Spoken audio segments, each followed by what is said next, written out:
Hello guys, yes, this is Kokoy of Laking Davao and welcome to another travel vlog here in the Philippines. At ngayon nga ay hindi tayo magta-travel guys, pero related pa rito sa travel because i-reveal ko na kung ano yung ginagamit nating gear kapag nagta-travel tayo. Ito nga ang aking phone gimbal na kung saan napaka-cute, napaka-tiny, napaka-little. Sa katunayan, kung titingnan natin guys, nagkasya lang siya dito sa aking belt bag. Kaya nga, it's really very nice to bring because napaka-convenient. Yon. This is my Zhiyun Smooth Q2. Yes, kung titingnan nyo, napaka-ganda. Solid na solid. Yun, kikita nyo ba guys? And maliit na maliit. Actually guys, meron akong Zhiyun Smooth 4 before. But napagtanto ko na hindi talaga siya para sa akin because it's kind of bulky, it's kind of big. And as a traveler, solo backpacker, hiker, hindi siya convenient, no? Kaya nag-shift ako. Zhiyun pa rin, pero iba din model. Ito na nga ang Zhiyun Smooth Q2. Yes, very maliit lang siya pero napaka ganda niya, no? So lahat ng makikita nyo sa mga different brands of gimbal, meron din siya, no? Pwede siyang gamitin para sa cinematic view, meron din siyang vertigo, meron siyang mga time-lapse, motion-lapse, at iba pa. Kaya nga pinili ko to Zhiyun Smooth Q2 because good sa maliit siya, convenient, talagang magaan. Okay guys, so sa ating tanong is para saan ba itong Zhiyun Smooth Q2? Okay guys, as a Laking Davao, as a traveler, as a food blogger, no, I would say na this is the best gimbal for you because as we all know guys, kapag traveler ka, marami kang dala, no? Siguro sabihin lang natin 15 kilos, 12 kilos, 10 kilos. So kung maglalagay ka ng mga gimbal, talagang mararamdaman mo yung bigat. Kahit maliit pa yan or ano, the lighter, the better kapag nasa bundok ka. So, kaya ako ito pinili because napakaliit niya talaga. Like I said earlier, nagkasya siya sa aking belt bag. At kung saan itong belt bag ko guys, ito yung palagi kong kasama. Hindi talaga ako iniiwan ito. Sa Mount Kalatungan, sa Mount Apo, lahat ng aking travel goals na napuntahan ko na, ito talaga yung kasama ko. Nung nalaman ko na kasyang-kasya ang Zhiyun Smooth Q2 dito, wow, it's the best. Okay, para naman sa mga filmmaker or yung talagang focus na focus, serious na serious sa kanilang filmmaking career, I would say na mas maganda ang Zhiyun Smooth 4 or yung mga medyo bulky or malalaki na mga gimbal. Because kapag tinitingnan kayo, pag nasa labas kayo at nakikita nyo yung mga boobs nyo, di ba? Actually, kapag mga malalaki, dalawa yung kamay na ginagamit, syempre, feel mo na talagang film na filmmaker ang datingan. Kaya, mas maganda kapag ikaw ay into filmmaking, I would say, yung mga bulky, Smooth 4, ano pa ba, mga Osmo, 1 to 4, yung mga ganon, no? And I would say that ang mga malalaki kasi, for me para lang sa akin, is much smoother. Siguro mga maliit lang na porsyento, but it's much smoother because kapag mga malalaki kasi, pwede mo kasing gamitin yung dalawang kamay mo, which is nakaka-add siya ng stability. And isa pa, yung kanilang bulkiness, yung kanilang weight, mas nakakadagdag ng efficiency ng smoothness kapag mas mabagat yung gimbal. Okay, so thank you so much guys. And kung gusto nyo malaman ang aking mga movement, cinematic boobs, gimbal boobs, yes, magkakaroon tayo o gagawa ako ng series of episode regarding kung paano gamitin ang isang Zhiyun Smooth Q2. Kaya subscribe na guys, like this page kung nagustuhan nyo, and mag-comment kayo kung meron kayong gustong i-add, meron kayong gustong i-suggest na video na aking gagawin. So thank you so much guys. This is Kokoy of Laking Davao. Now, signing out. Hello guys, for our bonus video, papakita ko sa inyo yung different parts po ng Zhiyun Smooth Q2, no?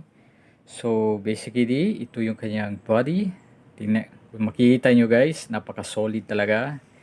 Talagang feel na feel mo na talagang premium yung materials na ginamit dito, no? And meron siyang clipper kung saan dapat guys, kung ilalagay mo siya, meron siyang locker dito. Dito ang pagkakalagay. So, stick to it guys, that yung red logo dito, may sticker dyan, dapat nakataas, no? So, ilalagay lang natin muna dito. Yun. Okay. Kung okay na yan, then ilalak natin. So, the same with kung merong cellphone, kung yung sticker nandito, dapat doon nakatutok yung camera. Yun, ilalagay natin dyan. So, anything will do. Actually, ako guys, talagang gitnang-gitna. Kasi, caring naman ng Zhiyun Smooth Q2 yung weight, no? Ng every cellphone. Kaya talagang swabe talaga to. Pwede rin, i-balance yun. Nasa sa inyo. But in my case, hindi ko na binabalance. Okay, ngayon guys, ilalak na natin. Okay, yun. Ganun lang, no? So, basically, hindi siya unbalance. Kung titignan nyo. Oh. Yun. Pero pwede rin natin i-balance by doing this. Ayan. Saan ba papupunta to? Yan. Di pa rin. Baka dito sa left side. Lalo, no? Kailangan dito. Malapit na. Malapit na. I-balance lang natin. Yun. Okay, so balance na to. Okay guys, so ngayon i-open na natin using this power button. Titignan nyo, yun. Open na natin siya. Then mag-a-automatic yun. Op. Yun. Mag-automatic position na siya, no? And right now guys, we have ito yung power button. Ito naman yung play button, no? For example, gumagamit kayo ng Zhiyun apps, no? In this case of the Zhiyun Smooth Q2, hindi na kailangan, no? Just open yung Bluetooth ng cellphone mo, then automatic nakakonect na siya at pwede mo na siyang i-play, no? So, but usually hindi ko na siya ginagamit din. Ang ginagamit ko talaga is yung sa cellphone na ako nagpe-play, no? But kasi medyo nasanay kasi ako doon. Pero kung halimbawa naman okay yung battery ng iyong phone, then gusto nyo i-connect yung Bluetooth, pwede para diretso na lang play na lang, no? Okay, so kung titingnan nyo, ito lang yung yung kanyang body, very simplistic. Walang kuskus balungos, kumbaga. Nandito yung kanyang charging port kung saan ay C-type, no? And like I said earlier, power button, play button, at saka cursor. So, ito yung cursor niya. So, from here, ito yung magic, to. So, ang kanyang modes naman, different modes is, meron siyang PF, lock mode, follow mode, POV, and meron din siyang 360 degrees, rolling shot, no? Papakita ko lang sa inyo guys, titignan nyo. So, kapag yan, POV na yan. Sa susunod yan, titignan nyo. Yun. Pwede nyo nang gawin ganyan. Yun, di ba? Tapos, pwede nyo rin ibalik.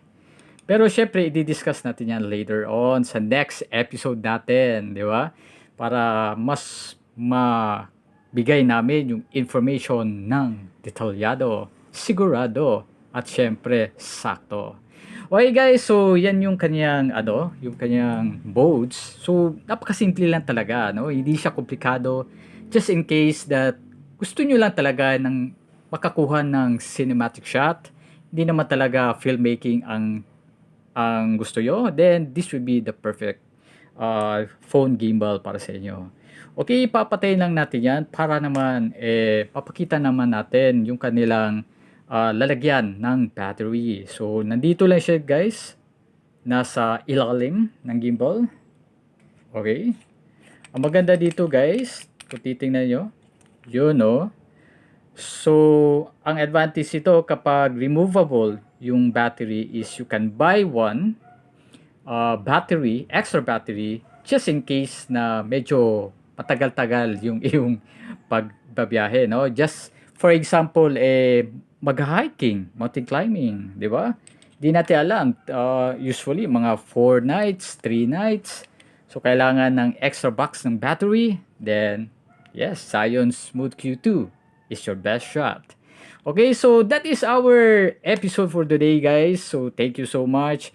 And, kung gusto nyo ng ibang information, detalye about Zhiyun Smooth Q2, mag-subscribe na kayo. I-like ang video ito and syempre mag-comment kung meron kayong itatanong about Zhiyun Smooth Q2. At sasagutin talaga natin yan. So thank you so much guys. This is Kokoy of Laking Davao is now signing off. Ooh.